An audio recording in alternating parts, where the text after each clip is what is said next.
Everyone, कैसे हैं आप सभी। आशा करती हूँ अच्छे होंगे और खूब मन लगा के पढ़ाई कर रहे होंगे। तो हम जैसे स्टूडेंट जो होते हैं ना, जो स्ट्रगलर होते हैं, जो ज़िंदगी से लड़ रहे हैं, लड़ के आगे बढ़ रहे हैं, उनका जो जीवन होता है ना, वो कांटों से भरा होता है। और हर एक दिन समझिए कि चुनौती होती है हमारे सामने, और हमें रोज़ ये सोचना पड़ता है कि अब इस चुनौती से कैसे हम लड़ें और कैसे हम आगे बढ़ें। और कभी कभी तो ऐसा होता है ना, यही फील होता है कि हम हार चुके हैं, हारा हुआ से महसूस करते हैं। तो आज ही अपने जो कहते हैं ना कि ज़िंदगी में एक परिवर्तन करिए कि ये लाइन अपने दिमाग में बैठा लीजिए और दिन में कम से कम 10 बार 15 बार दोहराइए कि भाई हारना मना है। हम जैसे लोगों को तो खास करके हारना मना है। और जब ऐसा बोलेंगे ना तो आपके मन में एक अलग सी एनर्जी आएगी कि भाई सही बात है, हारना मना है। होता क्या है ना, कभी कभी ऐसा फील होता है दोस्तों, मुझे भी ऐसा फील होता था और अभी भी होता है, ऐसी बात नहीं है। लाइफ में स्ट्रगल तो चल ही रही है। ऐसा लगता है ना कि मतलब चारों तरफ वीरान है और मैं खड़ी हूँ और मैं वहाँ पे चीख रही हूँ, चिल्ला रही हूँ, लेकिन कोई भी ऐसा मेरा खुद का अपना या कोई भी आ नहीं रहा है मेरी हेल्प के लिए, मेरी मदद के लिए। मैं अकेली पड़ गई हूँ, ऐसा कभी कभी लगता है। क्या आप लोगों को भी लगता है? बिल्कुल लगता होगा। और जब आप तैयारी करते हैं ना, तो ये वाली जो फीलिंग है मेरे साथ हमेशा होता था और यही लगता था कि अब मैं हार चुकी हूँ, अब कुछ हो नहीं सकता। मैंने ये जो शुरुआत की है ये भी व्यर्थ ही जाएगी, इतना जो मेहनत मैं कर रही हूँ ये भी व्यर्थ ही जाएगी। और जानते हैं, एक स्टूडेंट हमेशा ये सोचता है ना कि कहीं मैं हार ना जाऊं। कितना भी वो प्रैक्टिस कर रहा है, कितनी भी वो पढ़ाई कर रहा है, लेकिन उसके मन में वो जो हार का डर होता है ना, वो बैठा रहता है। तो आज मैं एक चीज़ बता दे रही हूँ आप लोगों को कि कभी भी ये जो डर है ना, अपने मन में बैठने मत दीजिएगा। हाँ, हार का डर रहेगा आपको जब तक आप पेपर नहीं दे लेंगे। पेपर के बाद भी आपको ऐसा लगेगा ना, जब रिजल्ट नहीं आ जाता है कि मैं मतलब डरेंगे आप कि मेरा होगा कि नहीं होगा, क्या होगा। लेकिन इस डर को मतलब घर ना करने दीजिए अपने मन में। उसको कहीं ना कहीं से ऐसा करिए कि वो दूर ही रहे और अपने मन में हमेशा ये सोचिए कि हारना मना है, मुझे किसी कीमत पे अपनी जीत सुनिश्चित करनी है। कैसे होगा वो? अब देखिए, इसके लिए ना बस 2-4 चीज अब आप समझिए कि न उम्र मायने रखती है, न कोई सिचुएशन मायने रखती है, न कोई लोग मायने रखते हैं। किसी के अंदर इतनी भी औकात नहीं है। ये तीनों चीज जो मैंने बोला है, उम्र, सिचुएशन और ये जो लोग हैं, इनकी इतनी औकात नहीं है कि हम जैसे लोग अगर ठान लें जीतने का तो हम लोग को हरा दें। इनकी इतनी औकात ही नहीं है। बस अपने मन में हमें यही लेके चलना है। और जब आप पैसा लेके चलेंगे ना, तो आप एक विजेता की तरह पहले ही आपको महसूस होगा कि मैं कर सकती हूँ, मैं कर सकता हूँ, बिल्कुल मुझे हारने की ज़रूरत नहीं है। बस थोड़ी सी चीज़ों पे ध्यान देने की ज़रूरत है। पढ़ाई करते हैं तो अगर आपने कई साल मतलब आप परीक्षा दिए हैं, आप कई साल परीक्षा दिए हैं और आपका कुछ नंबर से रह जाता है, आप असफलता का मुँह बार बार देख रहे हैं और आपको फिर वही है कि हार का डर। जैसे अब ना, जब कोई चीज़ बार बार होती है तो फिर हमें वो लगता है कि फिर वही होगा, हम निगेटिव हो जाते हैं।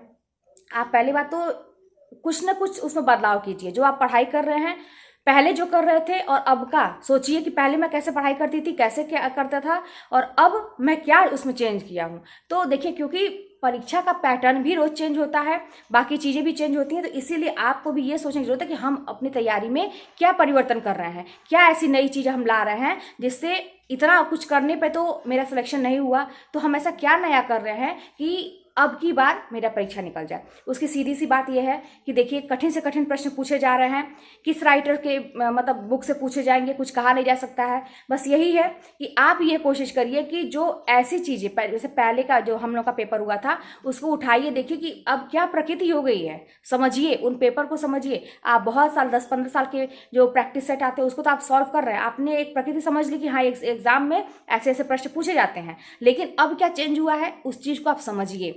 हमेशा पहले ना अपने दुश्मन से लड़ने से पहले हमें उसकी कमजोरियों को समझना पड़ता है। आप देखिए कि आप कहाँ से ज़्यादा क्वेश्चन से किस सेक्शन से आप ज़्यादा से ज़्यादा नंबर उठा सकते हैं, कहाँ से ज़्यादा मतलब ऐसा कोई उसमें टॉपिक है, ऐसी कोई चीज़ है कि जहाँ से आपको आसानी से वो चीज़ें आप तैयार भी कर ले रहे हैं और आप नंबर भी ले पा रहे हैं। तो कुछ चीज़ें ना, जैसे आप आकलन करिए, परीक्षा के प्रश्न पत्र को ध्यान से देखिए कि क्या इसमें ऐसी चीज़ है कि जहाँ पे मैं अगर थोड़ी सी भी और मेहनत कर दूंगा तो वहां से मैं अच्छे खासे नंबर निकाल सकता हूँ। और मेरा ऐसा कौन सा उसमें पार्ट है, हर विषय में अलग अलग पार्ट होते हैं। तो कोई कोई पार्ट हमें कठिन लगते हैं, लेकिन कोई कोई पार्ट ऐसे होते हैं जो हमें आसान लगते हैं। तो आप ये देखिए कि इसमें से ऐसा कौन सा पार्ट है जो मैं आसानी से कर सकता हूँ, ज़्यादा उसमें पढ़ सकता हूँ, मेरा इंटरेस्ट है, तो उसको तो ऐसा करिए कि उसमें से एक भी क्वेश्चन गलत ना हो। तो यही सारी चीज़ें, बहुत सारी रणनीतियाँ होती हैं। बस यही है कि अपने जीवन में यही जान लीजिए कि हारना मना है, चाहे कुछ भी हो जाएगा, क्योंकि आए दिन कभी भी सिचुएशन ऐसी नहीं होगी जो आपके अनुकूल होगी, आपके मन मुताबिक होगी और आपको लगेगा कि हाँ मुझे पढ़ना चाहिए। किसी भी दिन ऐसा नहीं होगा। आपको ज़बरदस्ती ही मेहनत करनी होगी, आपको ज़बरदस्ती वो समय बनाना पड़ेगा, वो समय अपने लिए निकालना पड़ेगा। कहते हैं ना कि भाई कमज़ोर तू नहीं है, तेरा वक्त है और सबका वक्त बदलता है। तो बस ये विश्वास अपने मन में रखिए कि भाई ठीक है, अभी जो प्रॉब्लम चल रही है, हमेशा ये रहने वाली नहीं है, ये बदलेगी। और इसको बदलेगा कौन? हम बदलेंगे, अपने प्रयासों से बदलेंगे।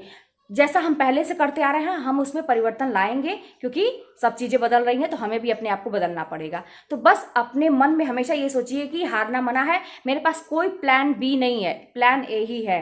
मेरे पास यही लास्ट वैकेंसी है, यही लास्ट ऑप्शन है, इसके अलावा मेरे पास कुछ नहीं है। मुझे किसी भी हाल में ये परीक्षा निकालनी है। अगर आपको लगता है कि परीक्षा बहुत डिले हो रही है, बहुत लेट हो रही है, तो भाई मैं फिर अभी कल के वीडियो में बोली हूँ, आज फिर मैं बोल रही हूँ कि परीक्षा जो है वो एक परीक्षा की तैयारी एक दिन में नहीं होती है। आप जैसे लगे हुए हैं, आपसे पता नहीं कितने लाखों लोग जो हैं वो लगे होंगे और दिन रात अपनी मेहनत तगड़ी कर रहे होंगे। तो आप ये सोचिए कि एक दिन की परीक्षा की तैयारी से नहीं कुछ होगा, तो मुझे अभी से करना पड़ेगा। और जो भी मुझे समय मिल रहा है उसमें एक दिन भी ये नहीं सोचेंगे कि आज मेरी छुट्टी है, उस रोज के रोज आप वैसे ही पढ़ेंगे।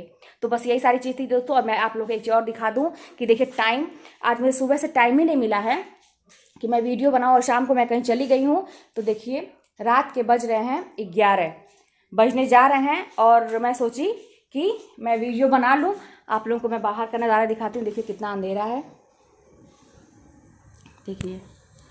तो बस यही है दोस्तों, मेहनत करना पड़ता है किसी को भी। अब इसके बाद अभी मेरा काम ख़त्म नहीं हुआ है, मैं ऐसे ही काम, मैं सब कुछ करते करते 12 साढ़े 12 हो जाता है। फिर मुझे सुबह 4 साढ़े 4 बजे उठना भी रहता है। तो बस यही है कि अभी मैं जाऊँगी किचन का काम करूँगी, बाकी सब निपटाऊँगी। उसके बाद अपना कपड़ा वगैरह सब कुछ समेट के मतलब अच्छे से मैनेज करके रख लूँगी। कल सुबह स्कूल भी जाना है। तो बस वही मैं कह रही हूँ ना, ये सब बताने का मतलब ये है कि कोई भी इंसान ऐसे ही नहीं आगे बढ़ता है, बस उसके पीछे उसकी मेहनत होती है। तो बस मेहनत हम करते रहेंगे, क्यों भागना है, क्योंकि हमें हारना नहीं है। तो चलिए मिलते हैं नेक्स्ट वीडियो में। कोई बात होगी तो कमेंट के माध्यम से बताइएगा।